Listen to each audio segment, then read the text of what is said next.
మీ జీవితాలు ఎంతవరకు మార్పు చెందినాయి?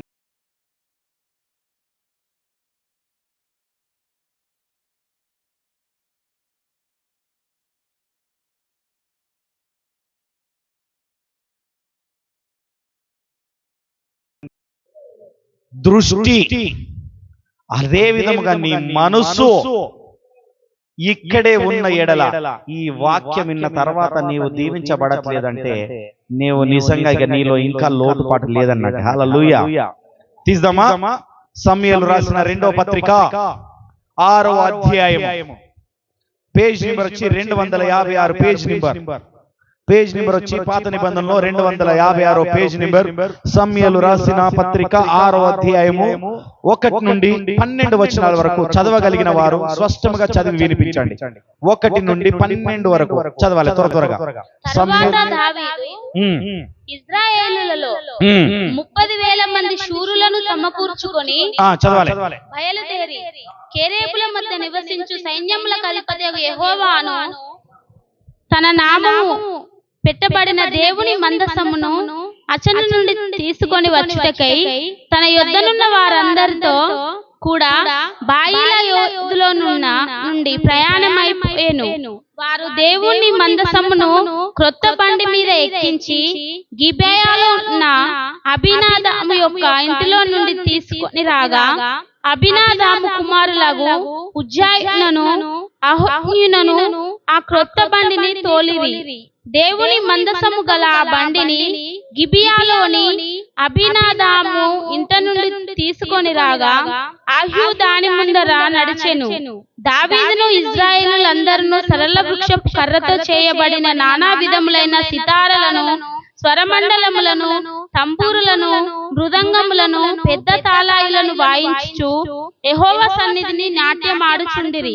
వారు నాకోను కళ్ళము దగ్గరకు వచ్చినప్పుడు ఎడ్లకు కాలు జారినందున ఉజ్జా చేయి చాపి దేవుని మందసమును పట్టుకొనగా యెహోవా కోపము ఉజ్జా మీద రగులుకొనెను. అతడు చేసిన తప్పును బట్టి దేవుడు ఆ క్షణమందే అతన్ని మొత్తగా అతడు అక్కడనే దేవుని మందసమునొద్ద పడి చనిపోయెను. యెహోవా ఉజ్జాకు ప్రాణోపద్రవము కలుగజేయగా దావీదు వ్యాకులపడి ఆ స్థలమునకు పేరేజ్ ఉజ్జా అను పేరు పెట్టెను. నేటికి దానికి అదే పేరు.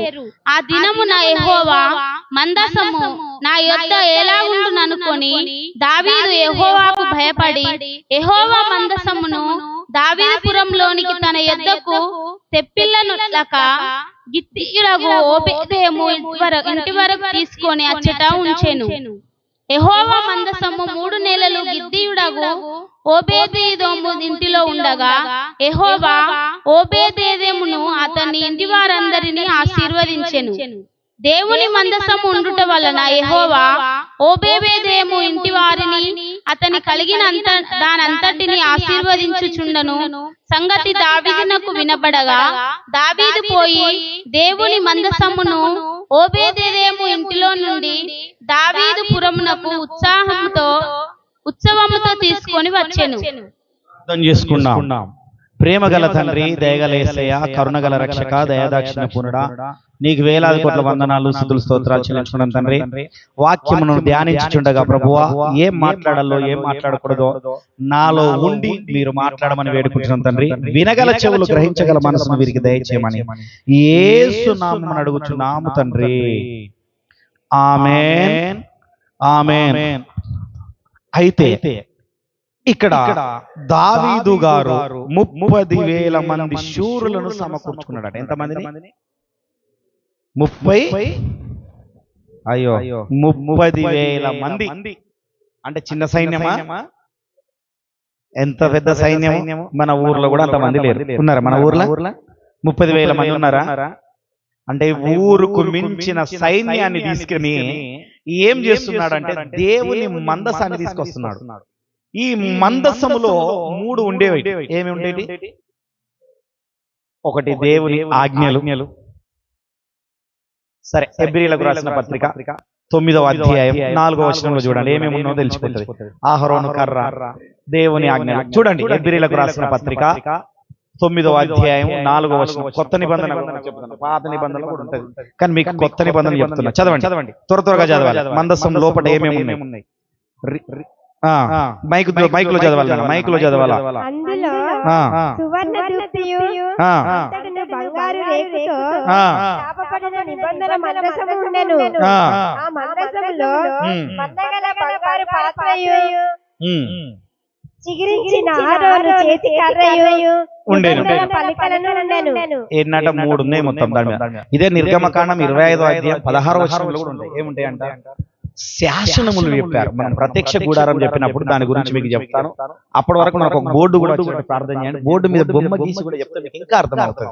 సరే, ఒక బోర్డు దేవుడు మనకు సమకూర్చులాగా ప్రార్థన చేసుకున్నాం. ఓకేనా? అయితే ఒక మందసాన్ని తయారు చేశాడు. ఇలా డబ్బా, 4 మూలల డబ్బలాగా చేసి దాని లోపట దాన్ని రేకుతో కప్పేసి దాని లోపట స్వయముగా దేవుని వేలుతో రాసిన పలకలు దానిలో పెట్టాడు. దేవుని ఎదుట పెట్టిన కర్ర పెట్టాడు. అది అహరోను కర్ర, చిగురించిన కర్ర అన్నమాట. ఏం కర్ర? వట్టిగా కొట్టేసి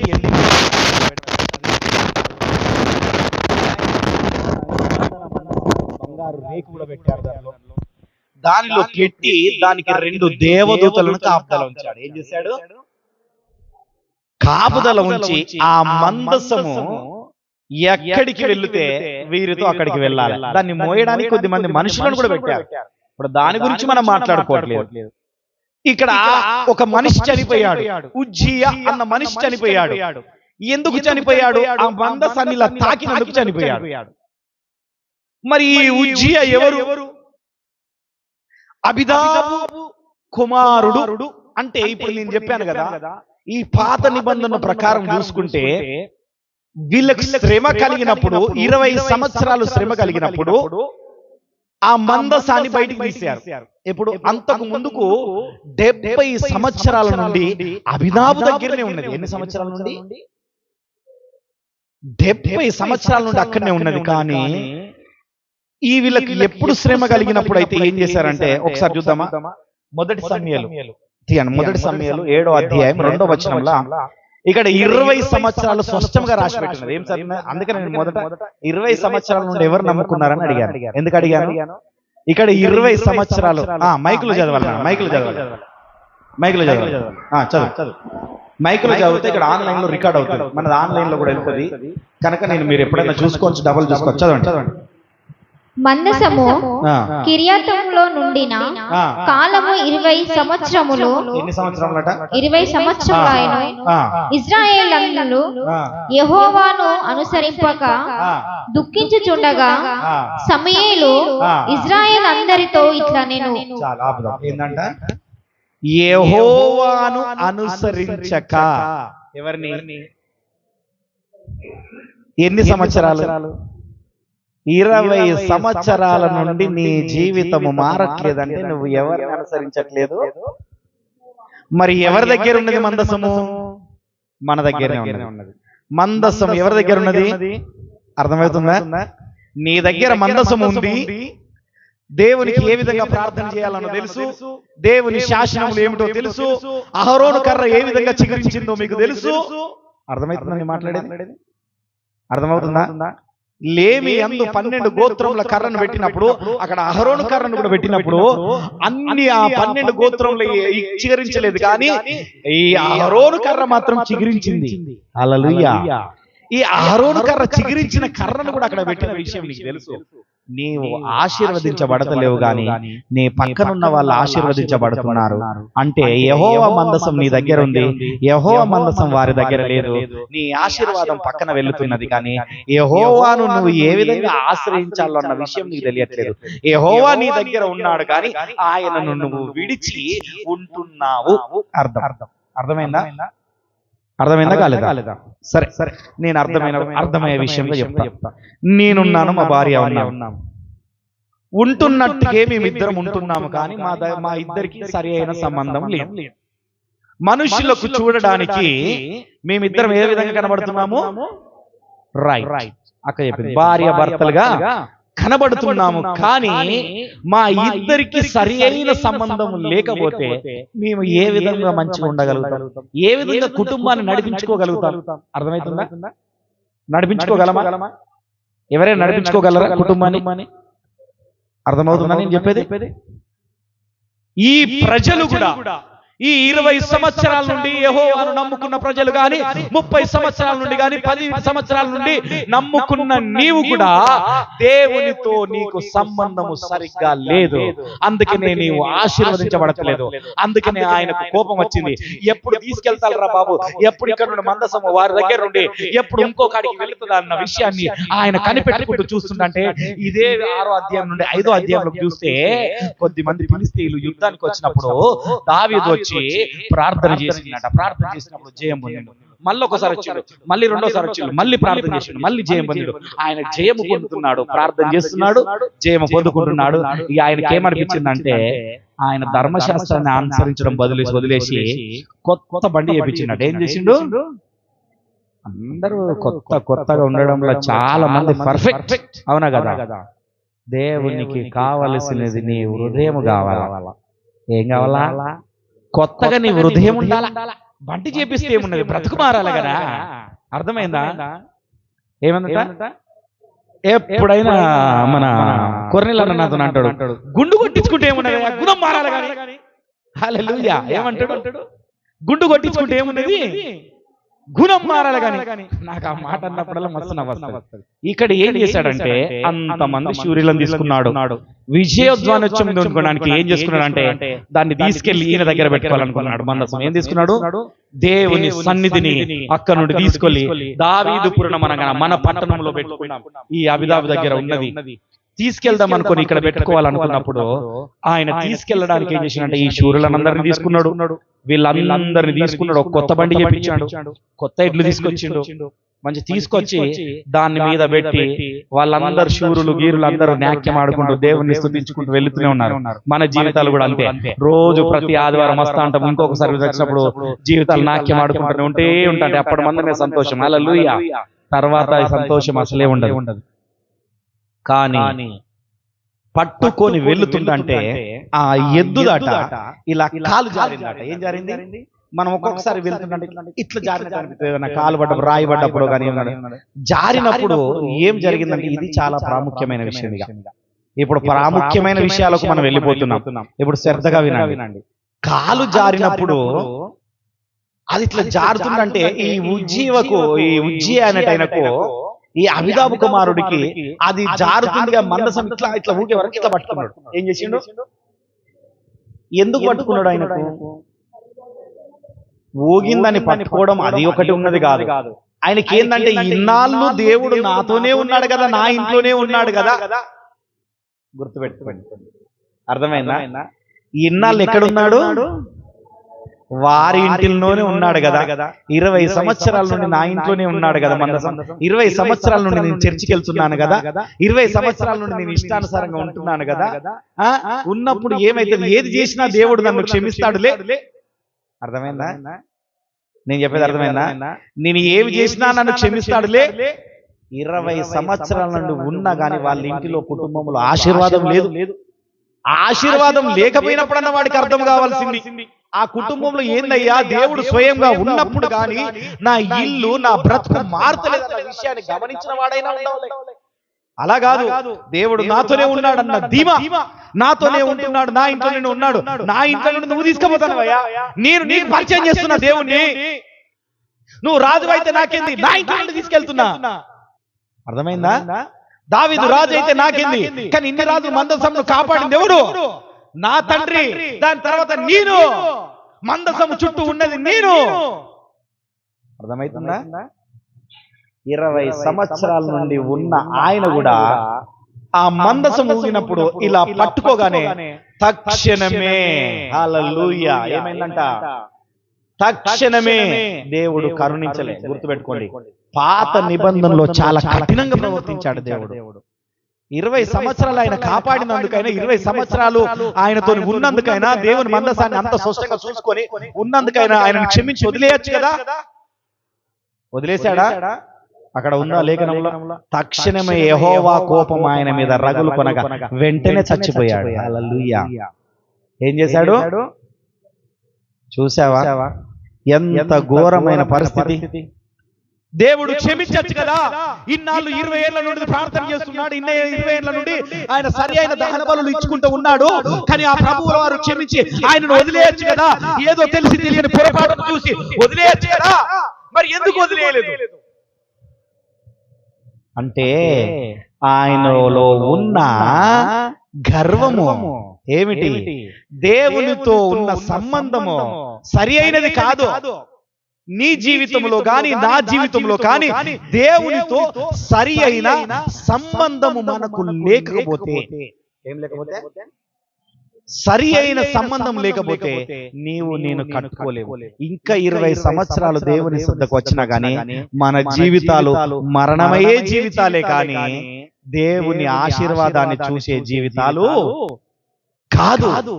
మరి దాన్ని చేయాలి. యేసుక్రీస్తు వారి ఆశీర్వాదాన్ని నేను చూడాలి, దేవునితో నేను ఉండాలి అనుకున్నప్పుడు ఆయన 20 ఏళ్ల నుండి అక్కడ ఉన్నప్పుడు ఆ దుఃఖం కలిగినప్పుడు దేవునికి ఏది కావలసిందో అది ఈయన ఒప్పుకోవలసినది. అర్థమైందా?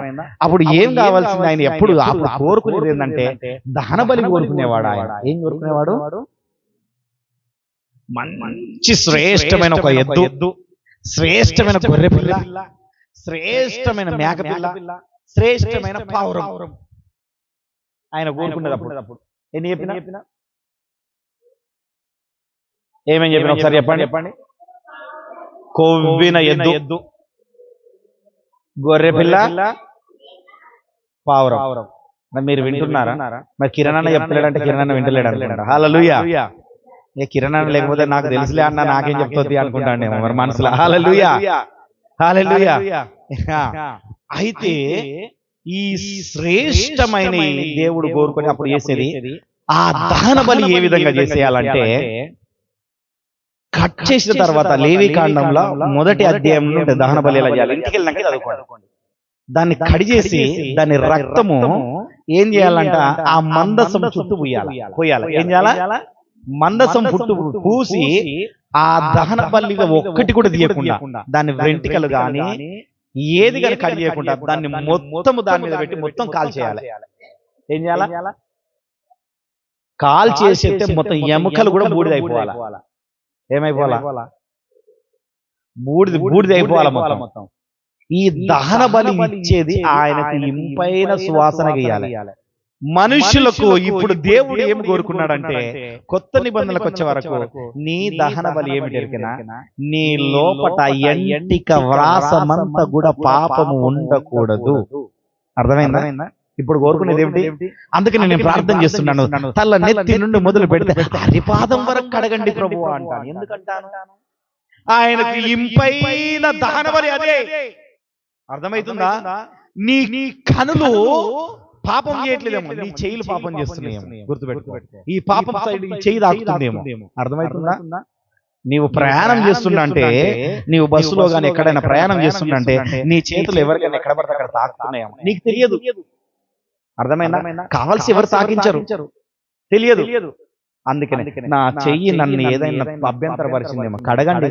కొత్త నిబంధన అంటాడు కదా, నీ చెయ్యి అభ్యంతరపరిచిన ఎడల నీ చెయ్యి తీసేసుకో. నువ్వు మొత్తం ఏందంట, నువ్వు సంపూర్ణంగా ఉండి నరకంలో పడేయడం కంటే ఒక కుంటివానిగోనో గుడ్డివానిగోనో కాలు లేకుండా ఆ మోక్షంలో ఉండుట మేలు. అంతేనా కదా? కానీ ఇక్కడ ఏం చెప్తున్నాడంటే దేనిని తీసేయకుండా శ్రేష్టమైనది పూర్తిగా దహన బలి కావాలి. ఏం కావాలా? ఈ దహన బలి ఇవ్వాలి.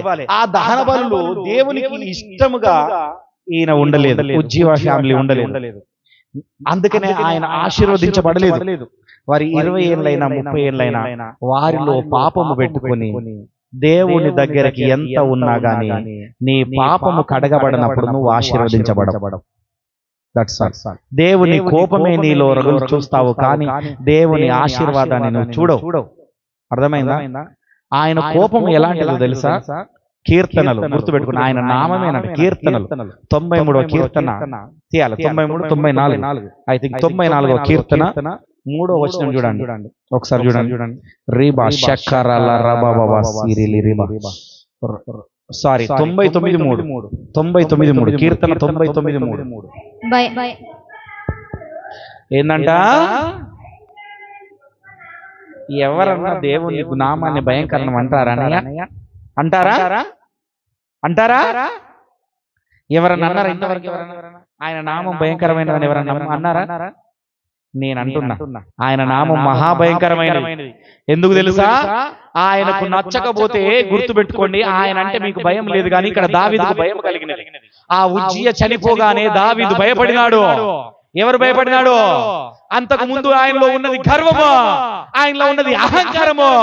ఎందుకంటే దేవుడు నాకు సహాయం చేశాడు, నేను యుద్ధములు గెలిచాను, ఇప్పుడు 39,000 మంది శూరులను పట్టుకొని వారందరితో నాట్యమాడుతూ దావీదు పురమునకు దేవుడిని నేను తీసుకుపోతున్నాను, దేవునితో నేను 20 ఏళ్ళుగా సంబంధం కలిగి ఉన్నాను, ఇష్టానుసారంగా నేను జీవించిన నాకు నడుస్తుందిలే అన్న ఆలోచన మీలో ఉన్నది. కానీ దేవునికి అది కాదు. 30 ఏళ్ళు కాదు, 40 ఏళ్ళు అయినా కానీ ఆయనకు కావలసిన సువాసన ఏమిటి తెలుసా? నీవు సరిగ్గా ఆయన ఎదుట దహన బలి అయి ఉండాలా, ఆయన ఎదుట నీవు అన్ని సంపుకొని ఉండాలి, నీ కోపాన్ని చంపుకోవాలి. ఎవరికన్నా కోపం వచ్చింది అనుకో, కొర్నేలు ఏంది నువ్వు ఇట్లా అంటావు అనుకో, ఆయనకు బీపీ మీద కట్టి నన్ను అంటావా, నువ్వు ముందుగా చూసుకో అని వెళ్ళాలనా? వెళ్ళకూడదు. నీవన్నావు కదా, దాన్ని బట్టి దేవునికి మహిమ కలుగును గాక. ఎవరన్నారు ఈ మాట? బైబిల్లో యోబు అన్నాడు, మహాభక్తుడు. తన భార్యనయ్యా స్నేహితులు సొంత లాస్ట్కు కట్టుకున్న భార్య వచ్చి, తూ నీ బ్రతికెందుకయ్యా, నువ్వు ఆ దేవుణ్ణి హింసించి ఆయనను వదిలేయి ఏమన్నది? ఎంత బాధ కలిగిన విషయం గుర్తుపెట్టుకోండి, ఎంత బాధ కలిగిన విషయం. అయినా ఒక్క మాట అనలే ఆయన. యోబు గ్రంథం చదువుతూ చూడండి, ఒక్క మాట అనలే. ఆయన ఏమనుకున్నాడు ఎరికేనా? భార్యను తిట్టలే, స్నేహితులను తిట్టలే, వారి మేలు కోరుకుంటూ ప్రార్థన చేసుకుంటూ ఆయనకైనా తిట్టుకున్నాడు. ఏమనుకుంటున్నాడు? నేను ఇంకా నశించబడుదును గాక, నేను ఇంకా దూషింపబడుదును గాక, ప్రభువా నన్ను ఇంకా హింసించండి అంటాడు. ఇదేం లేదా ప్రార్థన? అసలు నీకు కురుపులున్నాయి, అసలే నువ్వు ఇంకా అసలు నీ పరిస్థితి ఇవాళ రేపు చచ్చిపోయినట్టున్నది, కుక్కలు నాకుతున్నాయి, పురుగులు ఉన్నాయి, అన్ని ఉన్నాయి. ఇట్లాంటి పరిస్థితిలో ఇంకా నశించిపోవాలి, ఇంకా కృషించిపోవాలని ప్రార్థన ఏంది అనేది? ఎంత కఠినమైన ప్రార్థన! ఎవరన్నా చూడండి, ఇంకా నన్ను స్వస్థపరచండి అంటారు, కానీ ఈయనేంది? వారిని అనొచ్చు కదా కనీసానికి, నీకు దేవుడు అంటే తెలియదా, నువ్వు అట్లెందుకంటావు, నువ్వు నా గురించి ప్రార్థన చేయ అనొచ్చు కదా అన్నాడా? వారి మేలు కోరాడు. హల్లెలూయా. ఎవరు ఏందంటే ఆయన ఏమంటే ఆయన దహన బలి ఎంత బాగుంది చూసారా? అన్ని చంపుకున్నాడు. ఏం చంపుకున్నాడు? ఒక సామెత ఉంటది, సచ్చిన పాముకైన తోకకు రేషం ఉంటది, కానీ మీకు రేషం లేదా? లేదు నాకు. ఎందుకు లేదు? అర్థమవుతుందా? నాదంతా దేవుని ఎదుట నేను చంపుకున్నా. అర్థమైందా? ఈ చంపుకోకుండా ఉన్న ఫ్యామిలీ ఎవరంటే అబిదాబు ఫ్యామిలీ, ఈ ఉజ్జియా. ఇన్నాళ్ళు ఆయన గర్వం అంటే చూడండి, నాతోనే ఉన్నాడు అన్నాడు, కానీ మారు మనసు లేకుండా ఎంత ఉంటే ఏం లాభం? నేను చెప్పేది ఏంటంటే, నువ్వు 20 ఏళ్ళు కాదు, 30 ఏళ్ళు 40 ఏళ్ళు నమ్ముకున్నా కానీ నీలో మారు మనసు లేకపోతే నీకు ప్రయోజనం లేదు. ఏమి లేదు? ప్రయోజనం లేదు. ఆయన 20 ఏళ్ళు ఉన్నప్పుడైనా ఆయన చనిపోగానే ఈ దావీదుకు భయం వేసిందట. అక్కడ చూడండి ఒకసారి, ఉజ్జియా చనిపోగానే ఉన్నదా చూడు, దావీదు భయపడి ఉన్నదా లేదా చూడండి, చదవాలి, మైక్లో చదవాలి. 2 సమూయేలు 6వ అధ్యాయం గురించి చెప్తున్నా. 2 సమూయేలు 6వ అధ్యాయం తీసి చదవండి. రీబా షకరల రబందురియల రబాస్య 7వ వచనం చూడండి. యెహోవా కోపము ఉజ్జియా మీద రగులుకొనెను, అతడు చేసిన తప్పును బట్టి దేవుడు మందసమునొద్ద పడి చనిపోయాను. యెహోవా ఉజ్జియా ప్రాణప్రద కలగజేయగా దావీదు వాక్యుల పడి ఆ స్థలమునకు పేరాజు ఉజ్జా అను పేరు పెట్టెను. నేటికి దానికి అదే పేరు. ఆ దినమున యెహోవా మందసము నా యొద్ద ఎలాగు నుండును అనుకొని దావీదు యెహోవాకు భయపడి. ఎవరికి భయపడి? అప్పుడు అంటే ఒక సత్తే గాని భయం వచ్చింది. ఏమొచ్చింది? అర్థమైందా? అందుకనే కుటుంబంలో దేవుడు ఏంటంటే ఇప్పుడు చంపట్లేదు చాలా మంది, గుర్తుపెట్టుకోండి. కుటుంబంలో ఒక ముళ్ళు పెడుతున్నాడు, ఎవరిదో ఒకరు. ఏం పెడుతున్నాడు? భర్తతోనే కావచ్చు, భార్యతోనే కావచ్చు, పిల్లలతోనే కావచ్చు. అప్పట్లాగా అంత కఠినంగా ఉండలేడు యేసుక్రీస్తు వారు. అప్పుడు ఆయన కోపం వచ్చి ముట్టుకోగానే ఆయన కోపం వచ్చి చంపేసిండు. ఇప్పుడు ఎవరిని అంత చంపేయట్లేదు దేవుడు. చంపేస్తున్నాడా? కొంతమంది అందులో చంపేస్తుండే, వాళ్ళని చూసారా మనం మారాలనుకోని. నీ కుటుంబంలో ఒక ముళ్ళు పెడుతున్నాడు, ఆ ముళ్ళు కన్నా నువ్వు భయపడి సరి చేసుకుంటావేమో అని. అందుకనే దావీదుకారుడు పూర్తిగా 99 కీర్తన 3 చెప్పిన కదా, ఆయన నామమే మహాభయంకరమైనది.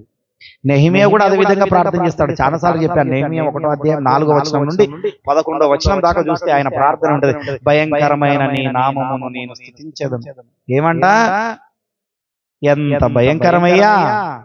ఎందుకు ఆయన భయపడుతున్నారు, యెహోవాకు భయపడుతున్నారో తెలుసా? పాత నిబంధనలో ఎందుకు భయపడుతున్నారో తెలుసా? గుర్తు చేస్తా, 2 విషయాలు గుర్తు చేస్తా. 8 మందిని తప్పితే ఒక్క జనాన్ని ఉంచలే, ప్రపంచాన్ని మొత్తం నీళ్లతో మొత్తం సర్వనాశనం చేసేసాడు. అర్థమైందా కాలేదా? ఎక్కడ? రైట్, హల్లెలూయా. ఎంతమందిని? 8 మందిని తప్పితే టోటల్ మొత్తం జల ప్రళయంతో నింపి పడేసిండు. రెండవదిగా ఒక పట్టణమునే లేకుండా నిర్మూలన చేసేసిండు అగ్నిగంధకములతో. ఏదో అబ్రహాము ముఖం చూసి లోతును రక్షించాడు కానీ అబ్రహాము ఆయన బ్రతిలాడపోతే ఈ లోతు కూడా దానిలో సజీవ సమాధి అయ్యేటోడే. హల్లెలూయా. అర్థమవుతుందా? ఆయన ఎంత నామమైన భయంకర నామం, అవన్నీ గుర్తు చేసుకోవట్లేదే ఈ రోజు నువ్వు.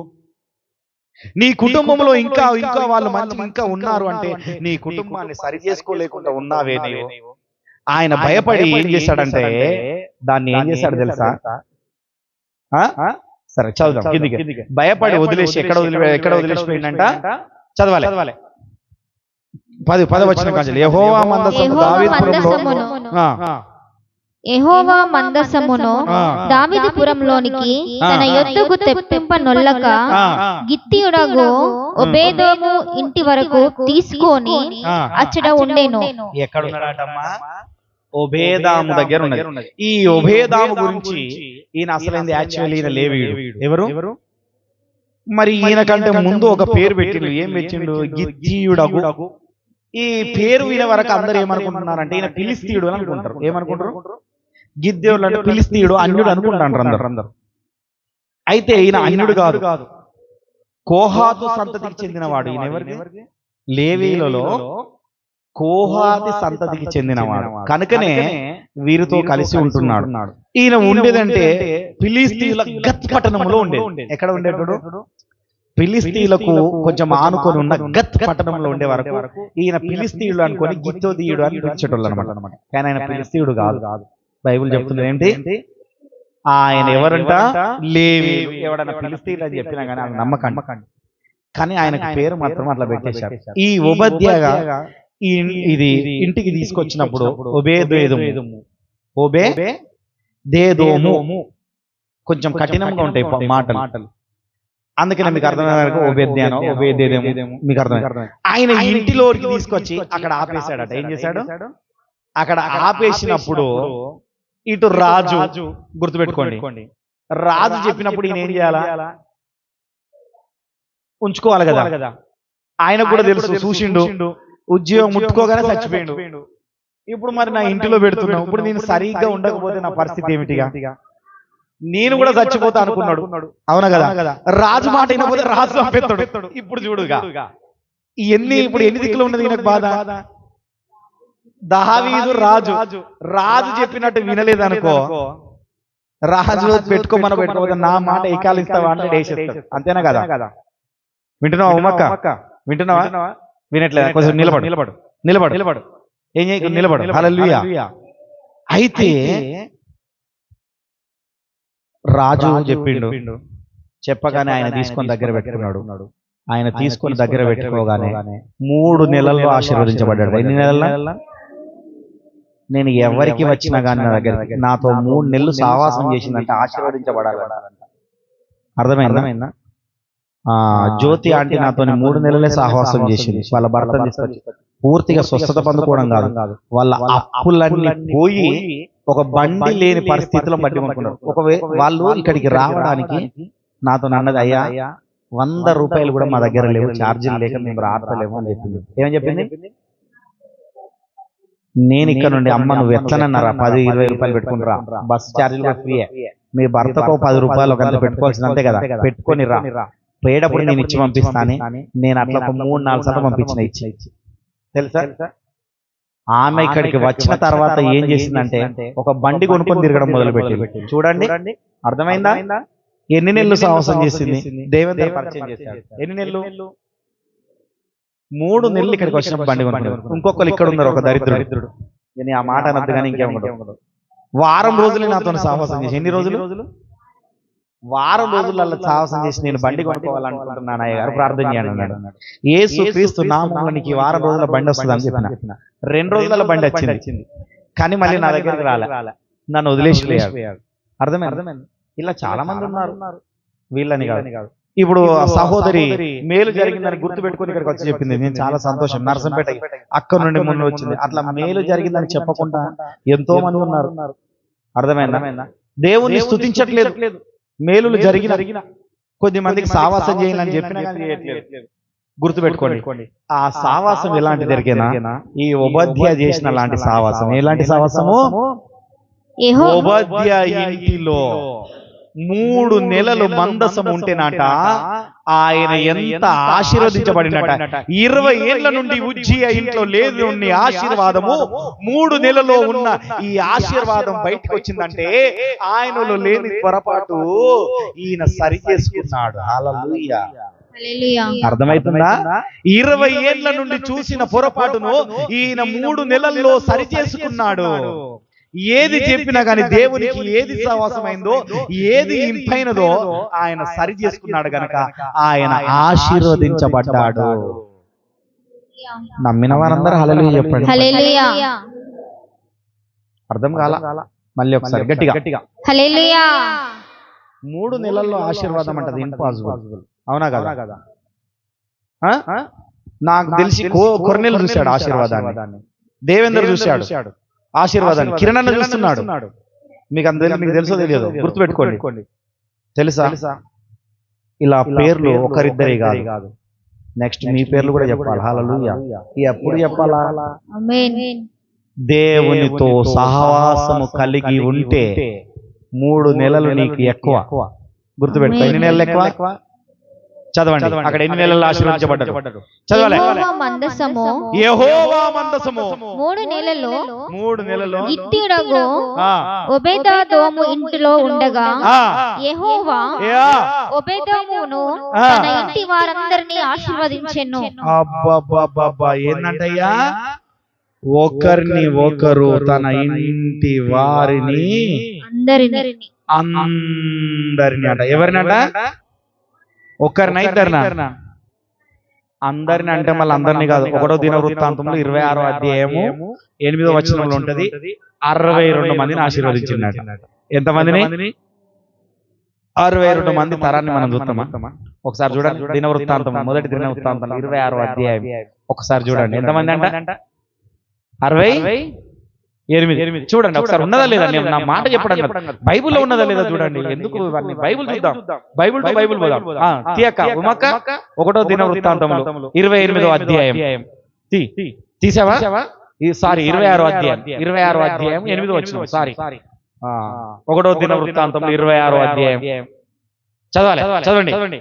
ఓబేదెదోము కుమారులైన వీరిని, వీరి కుమారులను, వీరి సహోదరులను 62 అంటే 62 మంది. వారు తమ పని చేయుటలో మంచి గట్టివారు.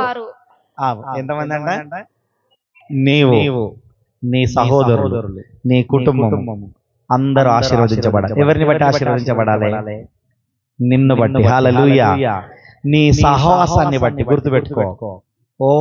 ఏందంట? ఓబేదెదోము దేవుణ్ణి ఏ విధంగా చేర్చుకోవాలో తెలుసుకున్నాడు. ఆయన దేవుని ఎదుట ఏ విధంగా ఉండాలో తెలుసుకున్నాడు. హల్లెలూయా. దేవుని ఎదుట ఆయనకి ఏ దహన బలి కావాలో తెలుసుకున్నాడు. నడి నెత్తి నుండి మొదలు పెడితే అరి పాదాల వరకు ఏ పాపం లేకుండా గడుపుకున్నాడు ఆయన. హల్లెలూయా. అలా కడుక్కోవడం వల్ల ఆయన సహోదరులతో పాటు 62 మందిని ఆశీర్వదించబడి వారు మహాశూరులట. వాళ్ళు దేవాలయం కాపలాదారులుగా ఉన్నారట. హల్లెలూయా. చూశావా?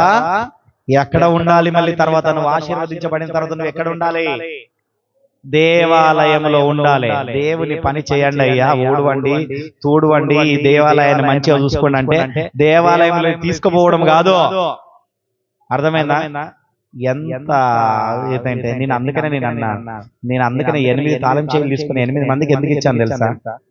ఎప్పుడు ఎవరికి వీలైతే వాళ్ళు వచ్చి దేవాలయం ఎలా చూసుకుంటారో గుర్తుపెట్టుకోండి. నీవు దేవాలయాన్ని ఎంత కాపాడుతావో నీకు తెలవడానికి నేను ఇచ్చాను. ఇప్పుడు ఈ విషయంతో మీరు అందరు సరి చేసుకోవాల్సి వస్తుంది. హల్లెలూయా. 62 మంది వారిని కాదని దేవాలయంలో అడుగు పెట్టేవాడు లేడు. వారిని కాదని దేవాలయంలో వేసిన కానుక బయటికి తీసుకుపోయేవాడు లేడు. వారిని కాదని దేవాలయాన్ని ఊడ్చేవాడు కూడా లేడు. హల్లెలూయా. అర్థమైందా? అంత గొప్పగా ఆశీర్వదించబడి అంత గొప్పగా అధికారం పొందుకున్నాడు. హల్లెలూయా. అర్థమవుతుందా? దేవాలయం కాపలాదారుడు అంటే ఏమిటి? కాపలాదారుని దాటుకొని ఈగైనా పోతుందా? సెక్యూరిటీ గార్డులను పెడతాండ్రు కంపెనీలకు కానీ అక్కడ ఇక్కడ కానీ సెక్యూరిటీ గార్డులను పెడతాండ్రు. దానిలో నుండి ఏమన్నా పోయిందనుకో ఎవరిని అడుగుతారు? అర్థమైందా? వాచ్మెన్లను పెడుతుంటాండ్రు. ఏదైనా మెటీరియల్ కడుగుతుంటే దానిలో సలాగ్ కానీ ఏదైనా పోయినప్పుడు ఎవరిని అడుగుతాడు? యజమానుడు. వాచ్మెన్ కదా. వాచ్మెన్ తెలియకుండా పోతుందా ఏదైనా? అర్థమవుతుందా? సూపర్వైజర్లు ఇప్పుడు ఈ మధ్యలో సూపర్వైజర్లను పెడుతున్నారు వారి మీద. వారికి తెలియకుండా ఈగ కూడా పోదు. హల్లెలూయా. అర్థమవుతుందా? అంత గొప్ప అధికారం ఇస్తున్నాడే దేవుడు నీకు. అర్థమవుతుందా? ఎప్పుడు 3 నెలల సహవాసంతోనే. ఎన్ని నెలల సాహసము?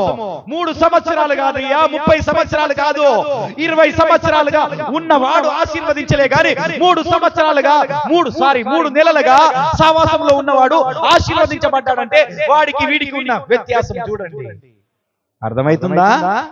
అంటే ఎవరు దేవునికి ఇంపైన సువాసనగా ఉన్నారు అన్నది ఒకసారి మనలో మనం పరీక్షించుకున్నాం. నువ్వు 20 ఏళ్ల నుండి నువ్వు ఆశీర్వదించబడట్లేదంటే నీవు దేవునికి ఇంపైన ఉన్నావా? నువ్వు సువాసనగా ఉన్నావా? నీలో పాపం ఉంది. హల్లెలూయా. ఏముంది? అయ్యో, ఇది ఒప్పుకోవడానికి మన కఠినమైన మాటే. అవునా కదా? ఎంతమంది కఠినంగా ఒప్పుకుంటారు? గుర్తుపెట్టుకోండి. ఒప్పుకుంటున్నారా? సరూపక్క ఏమనుకుంటున్నా? ఒప్పుకుంటున్నావా అక్క? అర్థమవుతుందా? గుర్తుపెట్టుకో. ఇంత కఠినంగా ఎవరు బోధించలేకపోవచ్చు. మీకు ఆశీర్వదించబడతారని బోధించవచ్చు. I don't care. ఈ అల్లుబిల్లి మాటలు చెప్తే ఉజ్జీయ పని అవుతుంది. ఏమైతుంది? ఉజ్జీయ పని అవుతుంది. అల్లిబిల్లి మాటలు చెప్తే పిచ్చి పిచ్చి మాటలు చెప్తే ఏమైతుంది? చెప్పు. కొన్నేళ్ళ ఏం పని అవుతుంది? ఉజ్జీవ పని అవుతుంది. ఉజ్జీవ ఇంట్లో 20 సంవత్సరాలున్నా 70 సంవత్సరాలున్నా గానీ దీవించబడలే. అక్కడికి ఆయన మరణాన్ని చూశాడయ్యా. ఏం చూశాడు? మరణాన్ని చూశాడు గాని ఉపాధం అలా కాదు. 3 నెలల్లో దేవుడు అంటే ఏమిటో తెలుసుకున్నాడు. ఆ మందసమునకు ఈ దేవాలయముకున్న విలువ తెలుసుకున్నాడు. ఈ దేవాలయంలో పడి ఉండడానికి ఆయన నిశ్చయించుకున్నాడు. ఆయనతో పాటు ఆయన సంతతి వారు, ఆయన సహోదరులు 62 మంది దీనిలో పని చేయడానికి నిశ్చయించుకున్నారు. దేవాలయం పని అంటే నాట్ ఏ జోక్. అర్థమవుతుందా? నీవు దేవాలయం పని చేస్తున్నావు అంటే నాట్ ఏ జోక్. గుర్తుపెట్టుకో. నీవు ఊడుస్తున్నావు, తూడుస్తున్నావు, కుర్చీలేస్తున్నావు అంటే నాట్ ఏ జోక్. నీవు దీవించబడితే గాని ఈ దేవాలయంలో పని చేయలేవు. అర్థమవుతుందా? నీవు ఆశీర్వదించబడితే గాని ఈ దేవాలయంలో పని చేయలేవు. ఒకరోజు కిరణ్ అన్న పని చేస్తుండన్నట్టు అక్కడ నాకు ఒక మాట చెప్పాడు. ఆయన వాళ్ళ దగ్గర పని చేస్తుందంటే ఆయన ఆత్మ గద్దిస్తుందంట. వెళ్ళి దీన్ని కడగాలి. ఏమో గద్దిస్తుందంట? ఆయన వచ్చి ఇక్కడ 22 బిందెలు కట్టిన 22-24 బిందెలు పెట్టి నీకు అడిగిన అన్నాడు. నాకు మహా సంతోషం అనిపించింది. ఆయనకే నడుము సరిగ్గా పనిచేయదు, ఆయన 22 బిందెలు పెట్టాడు. నాకెందని గుర్తుపెట్టుకో. దేవుని ఆశీర్వాదం చూడాలి అంటే దేవుని మందిరంలో నువ్వు పని చేయాలా? ఏం చేయాలా? మరి ఆశీర్వదించబడ్డోడు ఎక్కడున్నాడయ్యా? ఎక్కడున్నాడు? ఇంట్లో కూర్చున్నాడా? ఇంట్లో కూర్చున్నాడా? అది చూసిన తర్వాత దావీదుకు ఆ మాట విన్న తర్వాత ఏమయ్యా వాడి దగ్గర 20 ఏళ్ల నుండి ఉన్నా కానీ వాడు చచ్చిపోయాడు, వీడి దగ్గర 3 నెలలు పెట్టినా వీడు నాశనం కావాలని నేను పెడితే వీడైనా 3 నెలల ఆశీర్వదించబడ్డాడు. అర్థమవుతుందా? అప్పుడైనా కనిపించింది ఏదో పొరపాటు చేశాను నేను. అర్థమైందా? ఆయన మాట వినగానే 3 నెలల్లో ఈయన ఆశీర్వదించబడ్డ మాట వినగానే మళ్ళీ నేను తెచ్చుకోవాలి దావీదుపురంలోకి, నా యుద్ధకి మందసాన్ని తెచ్చుకోవాలి అంటే నేను ఏం చేయాలా?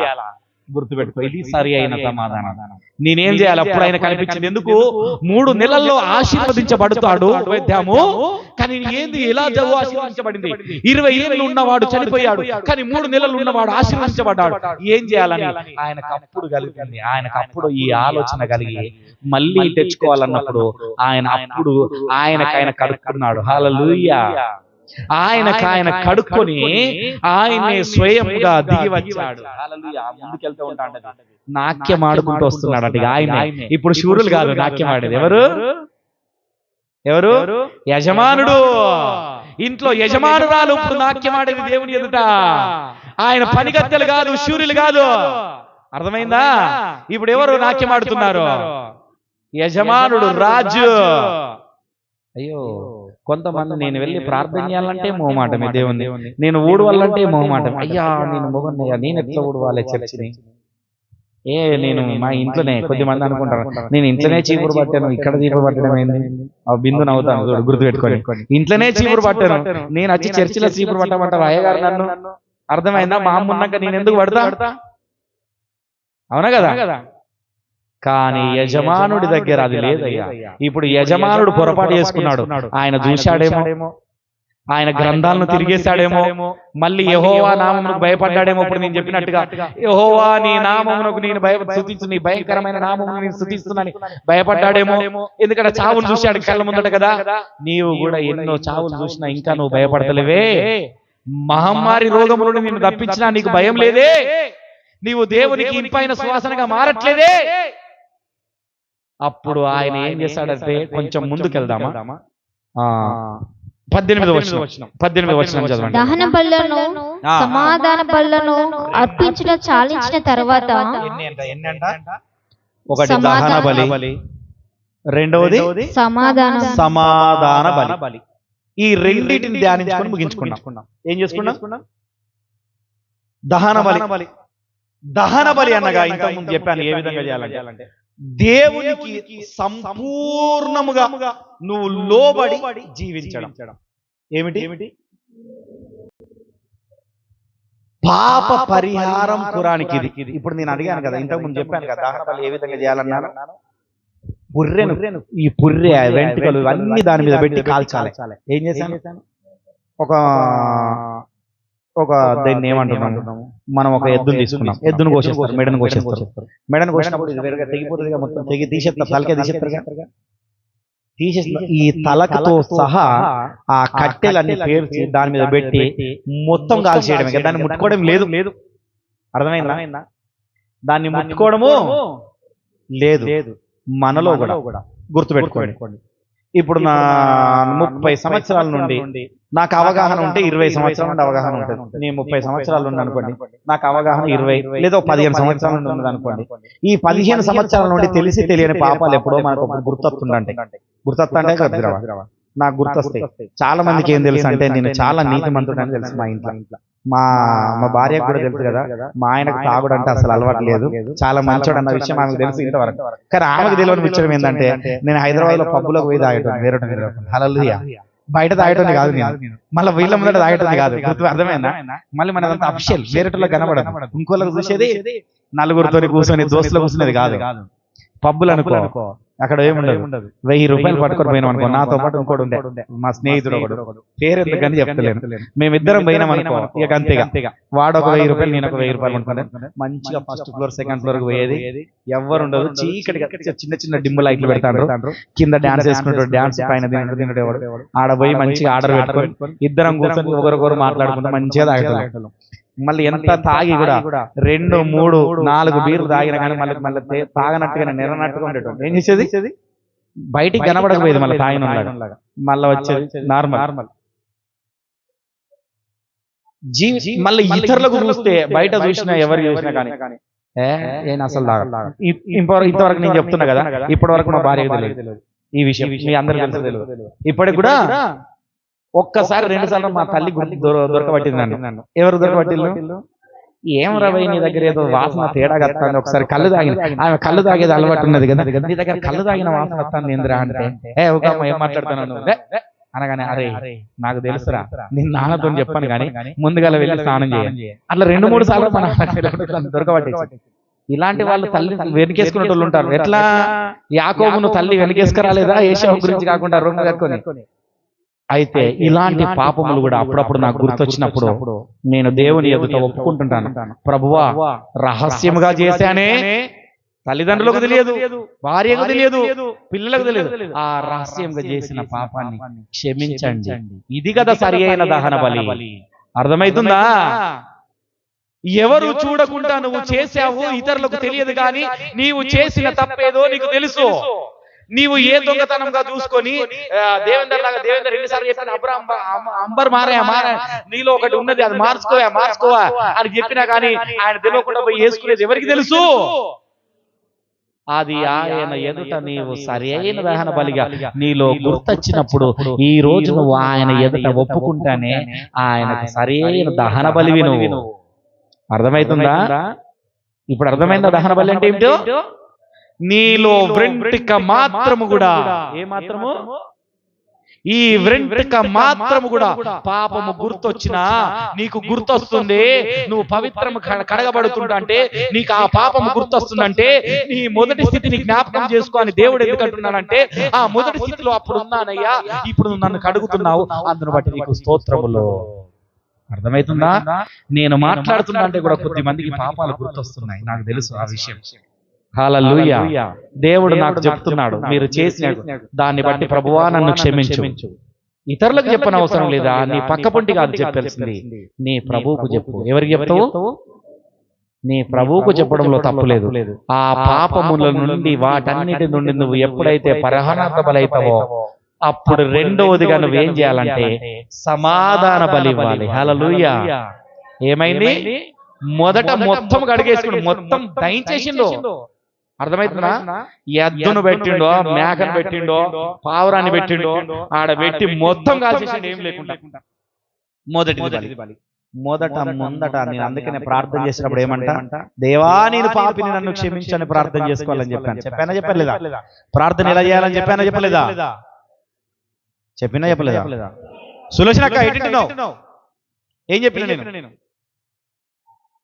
వీటు వాళ్ళ ముఖాన చూడు, పిల్లల్ని వదిలేసి, ఓకేనా? పిల్లలను చర్చికి వచ్చినాక పట్టించుకోకు, గుర్తుపెట్టుకో. ఇంటికాడ పట్టించుకో, చర్చిలో పట్టించుకోకు. వాళ్ళతో నువ్వు పట్టించుకుంటుంటే నువ్వు ప్రార్థనలో ఎదగలేవు. గుర్తుపెట్టుకో. మర్చిపోవాలి, అన్ని మర్చిపోవాలి. ఇక్కడికి వచ్చిన తర్వాత పిల్లలు మర్చిపోవాలి.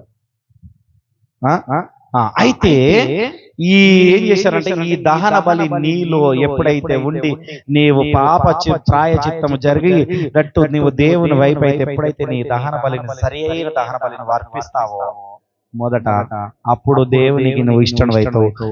రెండవదిగా ఖచ్చితంగా చేయాలి. పాత నిబంధన ఏంటంటే ఈ కొత్త నిబంధనకు ఛాయ.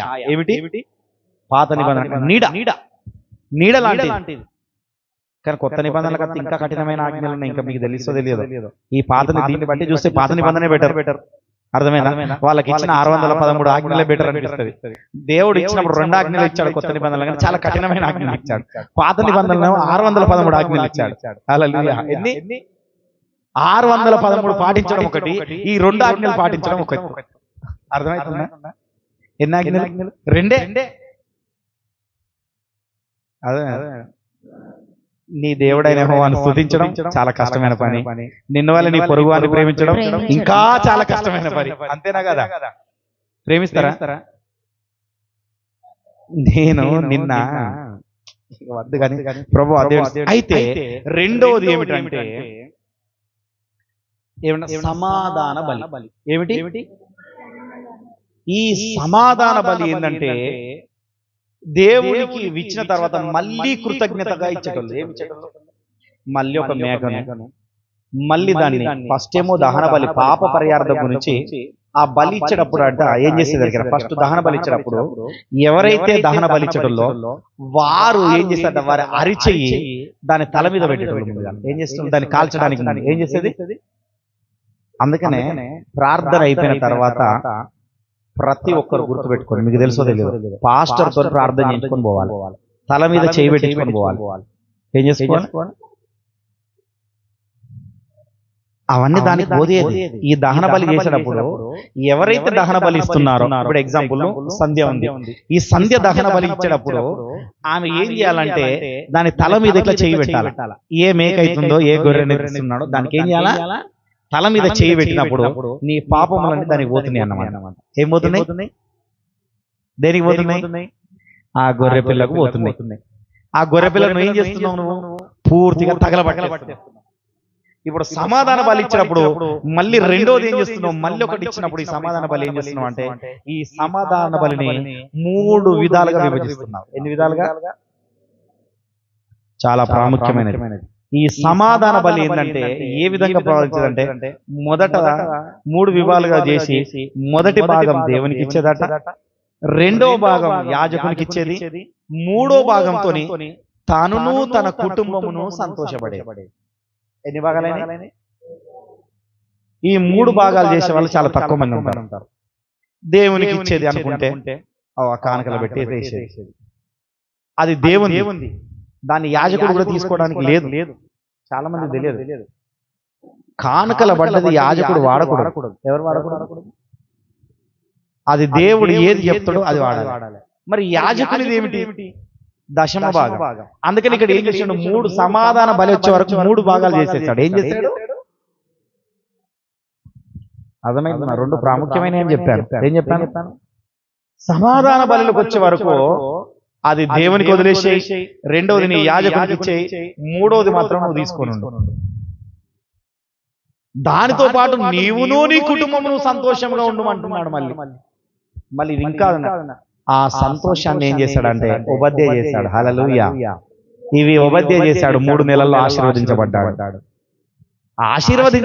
ఆయన 20 ఏళ్ళు చేయలేదు. ఎవరు చేయలేదు? ఉజ్జియా చేయలేదు. అర్థమైందా?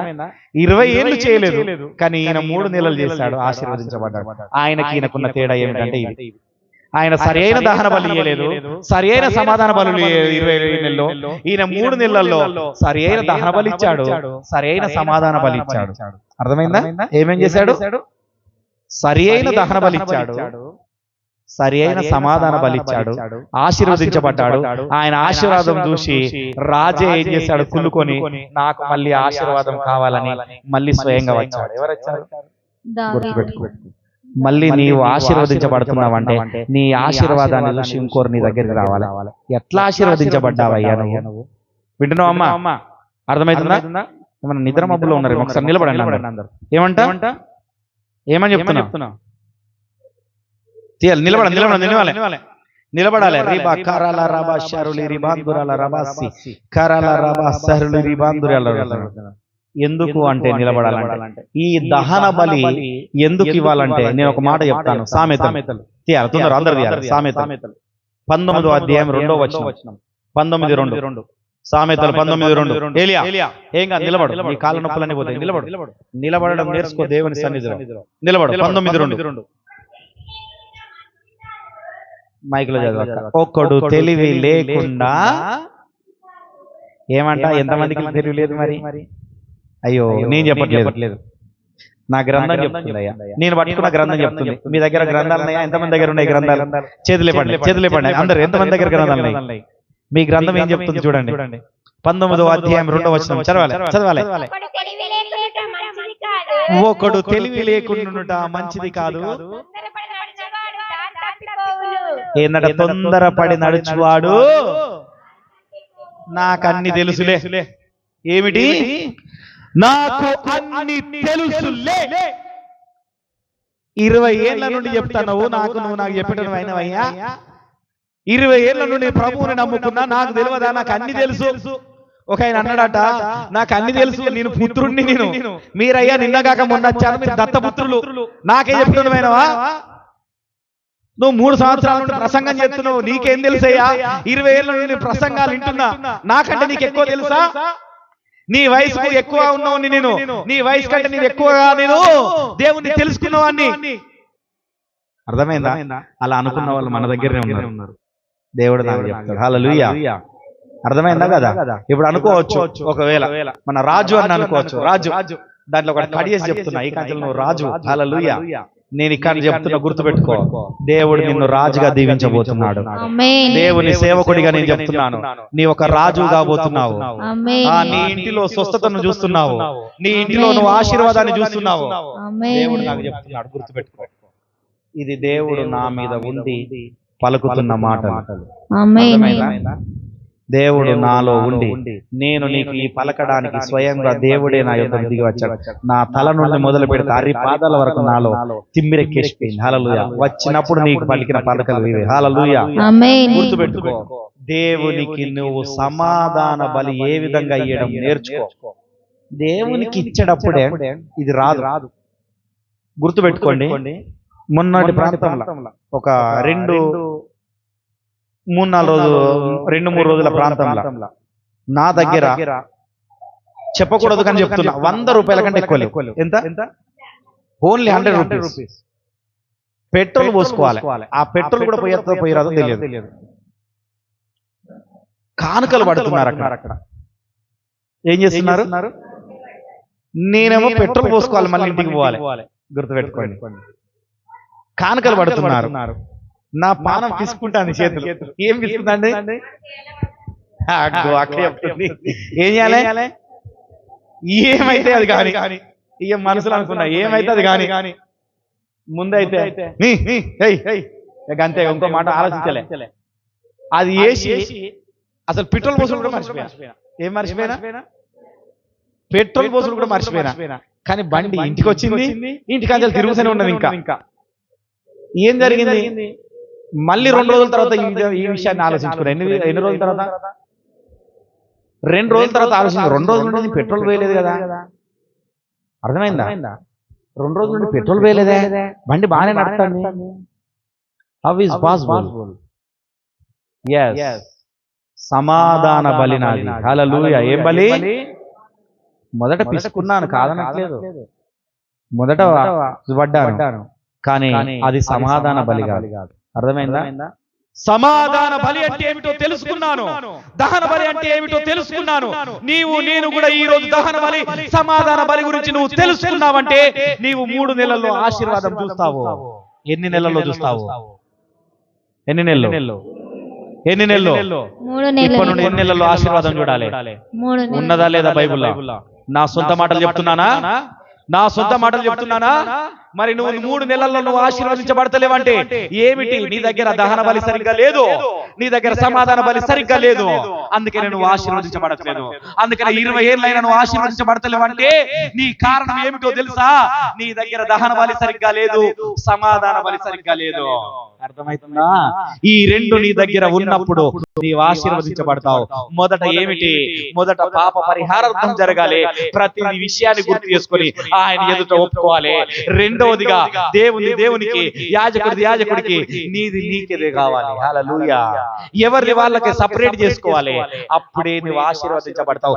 అప్పుడే ఇన్నేళ్లు లేని ఆశీర్వాదం ఇప్పుడు నువ్వు ఆశీర్వదించబడుతున్నావంటే అదే కారణం. హల్లెలూయా. గుర్తుపెట్టుకో, నేను ఒక మాట చెప్పాను, గుర్తుపెట్టుకోండి. ఒక రోజు ఇక్కడ ఫంక్షన్ చేసినప్పుడు, ఈ రోజు ఒక రోజు ఖర్చులు పెట్టినప్పుడు అందరు మనిషిని వేసుకోవాలంటే నాతో కొర్నేలు వచ్చాడు. కొర్నేలు అక్కడ తీసుకుంటా అక్కడికి వచ్చి, ఇవన్నీ నేనే పెట్టుకుంటాయి గారు, ఆ ఉన్న పైసలన్నీ నీ దగ్గర పెట్టుకో, ఎవరు ఇచ్చిలో అవన్నీ పైసలు తీసుకో, ఈ రోజుకి అయ్యే ఖర్చు అంతా, ఆ రోజు అయ్యే ఖర్చు అంతా నేనే పెట్టుకుంటాను. స్వయంగా అక్కడ ఉండి నూనె ప్యాకెట్లు, పప్పు, కారు అన్నిటి నుండి ఇప్పించినప్పుడు నేను అప్పుడు అనుకున్నాను, నీవు దీని ఆశీర్వాదం ఆయనతో చెప్పలేదు కానీ నువ్వు తర్వాత చూస్తావని చెప్పినాను. నేను ఎప్పుడైతే ఆ మాట చెప్పానో, తర్వాత ఆయన ఇంటికి వచ్చి ఎప్పుడైతే ప్రార్థన చేశానో, ఆయన కని విని ఇరగని రీతిగా ఒకటి కనేది 2 గన్నది. 2 గన్నదంటే ఆశీర్వాదమే కదమ్మా. ఒకటి పోతే లేట్ అవుతుంది ఆశీర్వాదం. గుర్తుపెట్టుకోండి. అవునా కదా? ఆయన సంపద ఒకటి పోతే మొన్న కూడా 2 గన్నదట చెప్తున్నాడు. అర్థమవుతుందా? ఎందుకు అర్థమవుతుంది? దేవునికి కావలసిన సమాధాన బలి ఇచ్చాడు అక్కడ. ఆయన ఖర్చు పెట్టినది చూసుకుంటే తక్కువనే కావచ్చు. గుర్తుపెట్టుకో. పోనీ అంత మరీ చెప్పుకుంటే ఒక 1000 రూపాయలు ఖర్చు పెట్టేస్తాయా? అర్థమవుతుందా? 1000 రూపాయలకు దేవుడు ఇప్పుడు ఎన్ని ఇచ్చాడు? 1,00,000 రూపాయలు ఇచ్చాడు. ఎంత ఇచ్చాడు? 1,00,000 రూపాయల సంపాదన వచ్చిందా లేదా?